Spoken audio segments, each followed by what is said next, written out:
Bonjour à tous, je suis vraiment ravi de vous retrouver, d'autant plus que c'est vrai que ça fait déjà quelques mois que je n'avais plus créé de vidéos, surtout pour mettre ça sur YouTube.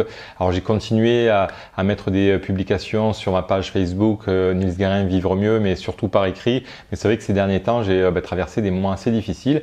J'ai préféré prendre le temps de me recentrer, prendre soin de moi. Et puis de toute façon, je n'avais pas à cœur de faire des vidéos. Et puis je me suis dit, de toute façon, si je revenais vers vous complètement fané, vous m'auriez dit, mais franchement Nils, ça va pas du tout. Là, tu as des propos qui prônent le bien-être et le développement personnel, mais t'es pas du tout cohérent. Bon bref. Donc je me suis dit qu'il valait mieux que je prenne un petit peu le temps. Vous voyez, là j'ai pris un bon bain de mer, j'ai la chance d'habiter en bord de mer. Donc voilà, je prends soin de moi et puis progressivement mon énergie va retrouver un petit peu son équilibre et tout ça. Alors, je reviens pour plusieurs raisons. Déjà, pour vous dire un petit peu de quoi je vais traiter ces prochains mois. Alors, je dis pas de manière, mais essentiellement. Voilà, je dis pas que je vais traiter que sur le sujet des hauts potentiels. Voilà, je le dis, mais essentiellement parce que c'est pendant ces derniers mois aussi, vous avez été très nombreuses et nombreux à me laisser des commentaires sous les vidéos et je me suis vraiment aperçu que c'était principalement sur les vidéos qui traitaient sur le sujet des hauts potentiels surdoués zèbres. Et donc voilà, je pense que j'ai pris le temps de répondre à la majorité d'entre vous, sauf quand vraiment je n'ai pas compris du tout les commentaires, mais sinon globalement j'ai vraiment pris le temps et j'ai vu que ça traitait vraiment, voilà, c'était vraiment sur cette dynamique-là, sur cette thématique plus exactement. Et alors je sais que c'est un sujet qui intéresse beaucoup de personnes. Je pense même qu'il y a un effet de mode. Alors déjà, de plus en plus de personnes en parlent sur les réseaux sociaux, sur Internet, etc. Je sais qu'à la télé également, il y a plein d'émissions sur le sujet. Il y a même une série qui a été réalisée sur le sujet avec la série HPI. Alors moi, je l'ai pas vue, je regarde pas trop la télé, mais je sais que c'est une série où une jeune femme dans tout son, on va dire, sa dynamique, on va dire un peu la caricature du haut potentiel intellectuel, donc qui a, on va dire, des capacités intellectuelles et psychologiques relativement élevées. Et donc, ils ont pris une personnalité qui plus est, a priori, plutôt, on va dire, extravertie et originale. Et donc, cette personne se réalise tout à travers les épisodes de cette série. Et le truc, c'est que je crois que ça ne reflète pas en fait la problématique de la majorité des hauts potentiels. Je crois que la majorité, et ça c'est que mon observation personnelle, je ne dis pas que j'ai la vérité, mais je crois que la majorité sont en décalage, sont en difficulté, parfois émotionnelle, parfois psychologique, se sentent en décalage par rapport aux autres, de se dire tiens, pourquoi moi je me pose autant de questions, j'ai l'impression que les autres ils se prennent pas la tête, et ce mental qui est sans arrêt en train de tourner, des fois on peut être un peu absent ou dans son univers tellement ça tourne là-haut. Et donc, on sent un décalage. Des fois, il y a des problématiques pour entrer en relation avec autrui, des difficultés relationnelles, notamment aussi au niveau du couple, des problématiques au niveau des émotions, parce que la majorité des HP, même pas la majorité, pour moi, les HP sont hypersensibles par nature. Donc voilà, il y a ces problématiques que certaines personnes, on va dire, qui sont dans une majorité, dans des codes plus communs, n'auront pas forcément. Et donc j'avais envie de revenir sur ce phénomène parce que bien sûr qu'il y a un effet de mode sur lequel moi le premier je surfe et tant mieux, ça me permet de toucher plus de monde, mais au-delà de ça il y a aussi de vrais besoins. Je crois vraiment que si les gens s'intéressent à ça, c'est qu'il y a aussi de vrais besoins, c'est qu'il y a quand même beaucoup de personnes qui sont dans cette dimension-là, parce que même si les HP sont une minorité de 2, 3, 4 ou 5 ou je sais pas combien de pourcents, moi je m'en fiche complètement, mais même 10% de millions de personnes, ça fait quand même beaucoup de monde. Vous voyez, donc pour moi, il y a de vrais besoins. Et donc, j'avais envie de vous balancer aujourd'hui comme ça, spontanément, toute la vérité sur les hauts potentiels. Tout ce qu'il fallait savoir, tout ce qu'il fallait éviter, tout ce qu'il fallait croire, tout ce qu'il ne fallait pas croire. Je crois que c'est hyper important quand même de savoir un petit peu aujourd'hui. Non, franchement, blague à part. Je crois que c'est vraiment aussi pour ça que je fais cette vidéo. Je crois qu'il faut rester relativement ouvert d'esprit par rapport à cette thématique, par rapport à ce sujet, parce que clairement, je crois qu'il y a des grandes lignes, mais nous sommes tous très différents et donc apprendre avec des pincettes et beaucoup d'ouverture d'esprit. Alors moi j'ai eu beaucoup de commentaires et des commentaires qui ont été plutôt flatteurs comme ça pour mon ego, cool, merci, tout ça. Non franchement super, merci d'avoir mis ces commentaires, ça fait plaisir.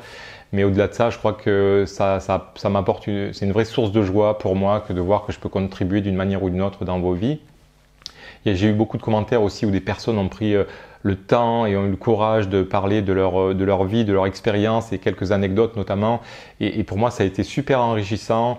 Et je me suis même resservi de certaines anecdotes comme ça en cabinet pour parfois appuyer mes propos avec un angle un peu différent. Et donc franchement, super, merci, j'adore ça. Vous pouvez continuer largement. Et puis j'ai aussi des commentaires qui ont été plus de désaccord et de désapprobation. Et donc il y avait si vous voulez, des commentaires qui étaient très intéressants parce que ça me permet aussi de justement revenir vers vous avec cette vidéo pour vous faire quelque part une petite mise au point de ma proposition en tout cas. Et après, c'est vrai que de vous dire aussi que dans certains de ces commentaires, il y en a qui ne m'intéressent pas parce que pour moi, tant que ce n'est pas constructif, j'ai envie de dire, je suis pas là pour vous dire qui a raison, qui est le plus fort, je m'en fous complètement. Moi, je prends des choses que j'ai expérimentées dans ma propre vie, que j'ai pu améliorer avec le temps en faisant quand même un gros travail d'introspection, en analysant, en étant relativement ouvert aussi vers les personnes avec lesquelles des fois je n'arrivais pas à relationner correctement. Et puis c'est aussi quelque part le résultat de mon travail. Ça fait 14 ans que j'accompagne les personnes à être plus en harmonie avec elles-mêmes et avec les autres par conséquent. Et donc clairement, je pense que j'ai quand même un certain recul et une certaine expertise tant qualitative que quantitative pour voir ce qui fonctionne bien chez les uns et chez les autres. Voilà. Donc après, je dis pas que j'ai raison, c'est juste mon expérience avec ce qui fonctionne, ce qui ne fonctionne pas dans ma vie, dans mon travail. Et j'essaie de vous proposer vraiment les points clés qui me permettent de sortir un petit peu les éléments les plus importants et de vous les proposer. Bon.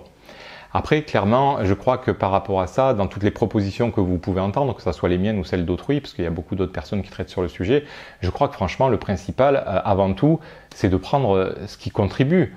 Parce que de savoir que oui, ça c'est vrai, ça c'est pas vrai, ça a été démontré par la science ou par tel psychologue ou tel psychiatre ou tel spécialiste, etc. Mais ça va être démonté et encore démontré dans 6 mois, dans 1 an, c'est qu'une histoire de temps. Voilà. Donc finalement, je crois pas que ça soit le plus important. Pour moi, le plus important, et c'est encore une fois ma vision des choses, c'est tiens, dans ce que j'entends, ça résonne, ça me permet de mieux me comprendre, de mieux comprendre des fois mes propres difficultés personnelles ou relationnelles. Et en fonction, si ça me permet de faire quelques pas de plus et d'être plus en harmonie, plus en paix, de me sentir mieux finalement, mais franchement, c'est super. Donc pour moi, c'est le plus important. Même si certaines personnes, parce que je sais aussi qu'il y a des hauts potentiels, enfin il y a des personnes traditionnelles, excusez-moi, qui se prennent pour des hauts potentiels, alors pour des raisons peu importe, j'ai envie de dire, il y a peut-être des personnes qui cherchent aussi à justifier leurs problématiques plutôt que de travailler sur leurs blessures, de dire ben non, moi je suis comme ça, je suis hypersensible, donc c'est pour ça que je réagis comme ça, tu dois me prendre comme je suis. Non. Franchement, je crois qu'il faut dépasser ça. Mais au-delà de ça, mais même si certaines personnes traditionnelles avancent grâce à ces contenus et même s'ils ne sont pas vraiment tout à fait concernés, mais que ça leur permet si ça permet à ces personnes de finalement trouver des solutions, des leviers psychologiques pour améliorer leur état d'esprit ou je sais pas quoi, mais franchement, mais c'est génial quoi. Pour moi, c'est pas ceux qui ont tort, ceux qui restent un peu sur le banc de touche, c'est ceux qui sont là pour démontrer que moi je sais, moi j'ai raison, etc. Et vas-y que je t'étale la confiture sur la tartine. Et puis franchement voilà, moi ça ne m'intéresse pas. Bienvenue en théorie, c'est pas mon truc. Je cherche à vous proposer du contenu plutôt pratico-pratique. Mais si ça ne vous correspond pas, j'ai envie de dire, surtout ne le prenez pas. Vous voyez. C'est important de respecter votre ressenti, votre intuition, votre feeling. Je crois que sur ce sujet-là, sur cette thématique, il y a des grandes lignes. Par exemple, quand on parle de l'écoute phonétique, pour moi c'est évident, mais c'est pas évident parce que je l'ai lu dans un livre une fois. C'est évident parce que je l'ai compris, je l'ai observé dans la difficulté que j'avais parfois à comprendre les autres. Et puis après, c'est quelque chose que j'ai pu intégrer et quand je le redistribue avec les personnes que j'accompagne, ça marche plutôt bien. Donc, si vous me dites que ben non, j'ai eu un commentaire comme ça et c'est pas une critique. Merci à la personne qui m'a fait ce commentaire, mais juste si vous me dites que ben voilà, ça n'existe pas. Bah écoutez, vous avez le droit de penser ce que vous voulez. Pour moi, c'est pas ma réalité. Donc voilà, je crois que j'ai nuancé ma vidéo en disant que les hauts potentiels avaient davantage une écoute phonétique. Mais bien sûr que c'est pas binaire. Vous voyez, c'est pas on-off, c'est pas 1-0. Je crois qu'ils ont davantage. Donc ils ont plus de difficultés à entendre l'implicite et les sous-entendus. Ça ne veut pas dire qu'ils sont pas capables de le faire. En grandissant, ça va, on évolue quand même. Et puis du coup, on a le décodeur. Mais c'est ça en fait qui est important. C'est d'arriver à choper le décodeur. Mais une fois qu'on l'a, ça marche très bien. Donc oui, je pense qu'à la base, un enfant qui est HP va davantage vraiment entendre les messages explicites et donc les mots pour les mots. Après, si vous n'êtes pas d'accord avec ça, vous avez le droit et puis voilà. D'autres personnes également dans leur désaccord. Et encore une fois, c'est juste pour illustrer un peu ma dynamique. Je ne cherche pas à vous dire que j'ai raison et surtout pas croyez ce que vous avez envie de croire. Croyez surtout ce qui contribue, même au-delà de ce que... Voilà. Il y a des personnes qui m'ont dit pensée convergente, ça n'existe pas, pensée en arborescence, ça n'existe pas, on parle de pensée convergente. Je m'en fiche, je m'en fiche. Je sais que pour moi, il y a clairement des schémas de pensée différents chez les personnes traditionnelles et chez les personnes au potentiel. C'est une évidence. Moi, j'arrive maintenant à vraiment beaucoup mieux m'accompagner, à vivre mieux avec moi-même et puis je propose ça avec les personnes que j'accompagne. Mais si vous me dites que ça n'existe pas, ben, c'est libre à vous. Et si vous vous sentez heureux et bien comme ça et que tout va bien pour vous, c'est le top. J'ai envie de dire, c'est le top. J'ai rien à dire. Voilà. D'autres personnes m'ont aussi dit que le terme traditionnel était un peu condescendant ou je sais pas quoi. C'est juste vous voyez, moi j'emploie les mots j'aime pas mettre les gens dans des boîtes. C'est pas du tout mon intention. Et loin de là, je crois qu'avant d'être au potentiel, avant d'être surdoué, avant d'être tout autiste, avant d'être empathe, et demain il y aura encore des termes pour définir des gens qui auront des capacités un petit peu différentes des autres, gna gna gna. Bon, avant d'être tout ça, nous sommes des êtres humains. Mais j'ai envie de dire, si le terme ne vous plaît pas, c'est juste pour dire finalement que moi je dis traditionnel parce que c'est des personnes qui sont plus communes. Alors je pourrais dire les personnes plus communes. Il y a plus de droitiers que de gauchers. C'est un fait. Après, voilà, vous pourriez me dire ce que vous voulez. Il y a plus de droitiers que de gauchers. Bref. Donc tout ça pour dire qu'avant d'être tout ça, nous sommes des êtres humains. Et c'est vrai qu'il y a aussi certaines personnes qui vont finalement, je pense... c'est pas qu'ils cherchent à faire ça, je pense que dans leur parcours de vie, etc., ils vont plutôt vous proposer de vous retrouver entre vous, de vous ressourcer entre vous, etc. Et si ça vous parle et si c'est ce qui est bon pour vous, et que quand vous le faites, vous épanouissez, ben, vous avez votre vérité et continuez votre chemin. Moi, ça ne sera pas la proposition que je vais vous faire. Moi, j'ai envie de rester dans le monde avec toutes les personnes communes, traditionnelles, appelez ça comme vous voulez, parce que c'est les personnes qui m'entourent le plus. Et je crois que le plus important, c'est pas le fonctionnement. Le fonctionnement, pour moi, c'est important de le comprendre. Mais vous pourriez prendre deux au potentiel. Ouais, super, on est entre nous, on est trop bien. Mais si vous n'avez pas les mêmes valeurs, franchement, c'est nul, quoi. Il y en a un qui est pour la paix et l'autre pour la guerre. Vous faites quoi avec ça? Voyez? Alors qu'un traditionnel, une personne commune, appelez ça comme vous voulez, et un potentiel, tous les deux sont pour la paix. Il y en a un qui va faire un beau bouquet de fleurs, l'autre il va faire un beau poème, l'autre il va sortir, il va faire un magnifique vase, l'autre il va faire une belle mélodie. Enfin, vous voyez, ça va refléter la paix de manière différente. Et donc, je pense que le plus important, c'est vraiment les valeurs et les difficultés qu'on rencontre au potentiel et les personnes qui sont différentes. C'est vraiment la forme, mais rarement le fond. Voyez, donc c'est important pour moi, pour le haut potentiel, de faire l'effort quelque part, d'aller chercher, de comprendre l'univers de l'autre, de faire cet effort-là, de continuer à rester ouvert, d'être tolérant. Parce que quelque part, oui, pour moi, c'est au potentiel de faire le job, de faire l'effort, etc. Vous pourriez me dire pourquoi, et les autres, ils pourraient le faire aussi. Ben, allez dans un pays étranger avec votre langue maternelle, et je ne pense pas que vous allez arriver à convertir la population locale. Hein.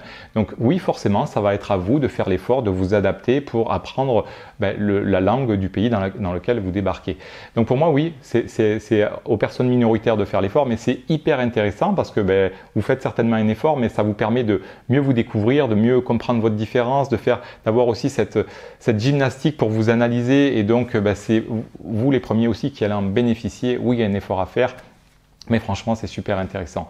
Alors c'est sûr que oui, parfois c'est difficile, c'est contraignant et c'est super intéressant de s'informer, etc.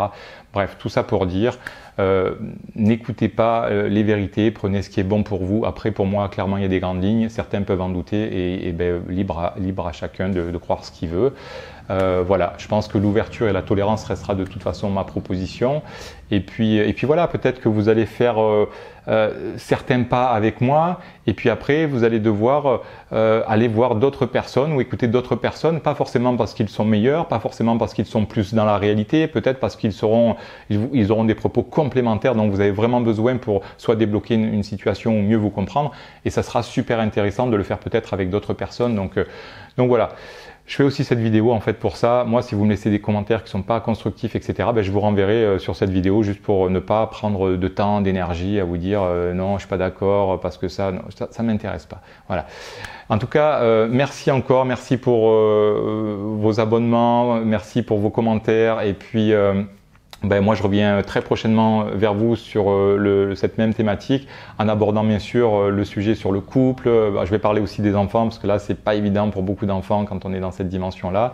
Et puis en attendant, Prenez soin de vous, restez ouverts, tolérance, on s'adapte, on s'ouvre, et puis quand on n'y arrive vraiment pas et que c'est difficile, eh ben on prend soin de soi et puis on fait au mieux. Et puis voilà, et ça marche bien comme ça. Allez, à bientôt, salut, bye bye.